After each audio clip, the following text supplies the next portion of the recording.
Donc, une petite capsule pour vous rappeler comment ajouter du Sharpen à la fin de votre touche avec le filtre iPass. Donc, dernière étape, à la toute fin, vous avez terminé complètement votre touche. Première étape va être d'aller vous créer un nouveau calque qui compile tous les calques de votre touche. Pour faire ça, Shift, Alt, Commande E. Vous avez maintenant un nouveau layer qu'on va pouvoir appeler Sharpen. Ensuite, on va dans Filter, Other, High Pass. On a cette fenêtre-ci qui apparaît. Le filtre High Pass agit pour aller faire accentuer le contraste dans l'image. Donc, ce qu'on veut au niveau du choix du radius ici, c'est de voir apparaître la texture de l'image avec le moins possible de couleur dans l'image. Donc, on va réajuster pour voir apparaître très bien la texture des sourcils, des cheveux, des cils, sans qu'il y ait trop de couleur. Donc, ça va être à modifier pour chacune de vos images. Donc, je vais m'arrêter à peu près à 4 pixels pour cette image-ci. Je dis OK. Ensuite, on va aller changer le blending mode. Ce qu'on veut dans ce blending mode, c'est qu'il conserve seulement la texture du calque Sharpen, donc avec le filtre iPass, mais qui vienne faire découvrir toutes les layers qui sont en dessous, donc toute la vraie couleur de l'image. Pour faire ça, on va aller chercher soit Overlay ou Soft Light.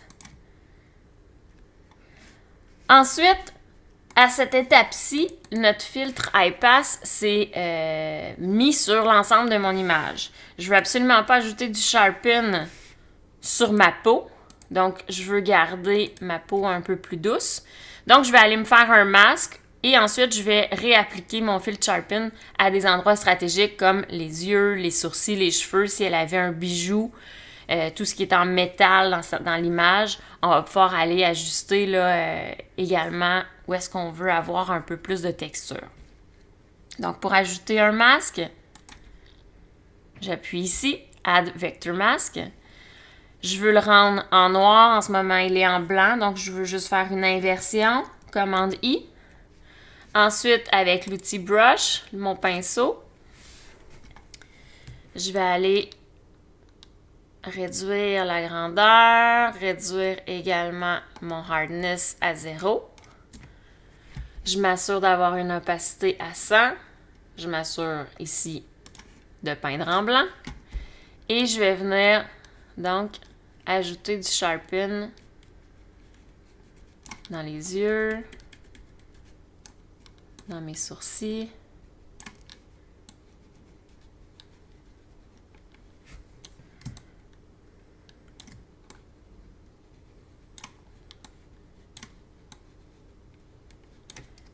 Ensuite, je vais remonter ici pour aller les cheveux. Les cheveux, je peux les faire au complet ou je peux y aller un peu là, par mèche.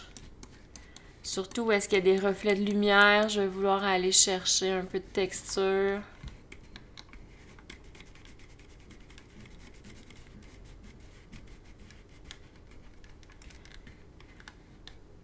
Quelque chose comme ça. Donc, je peux regarder un peu qu'est-ce que mon masque a l'air en appuyant sur Alt et en cliquant sur mon masque ici. Donc, je vois que j'ai bien fait mes yeux.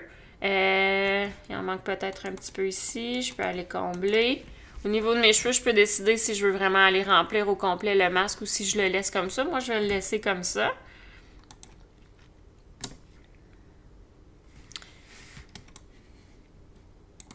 Et dans cette image-ci, j'aurais rien d'autre donc à aller ajouter du Sharpen. Donc, si je regarde la différence, je vois que je vais aller ajouter un peu de netteté, surtout au niveau des yeux. C'est très visible.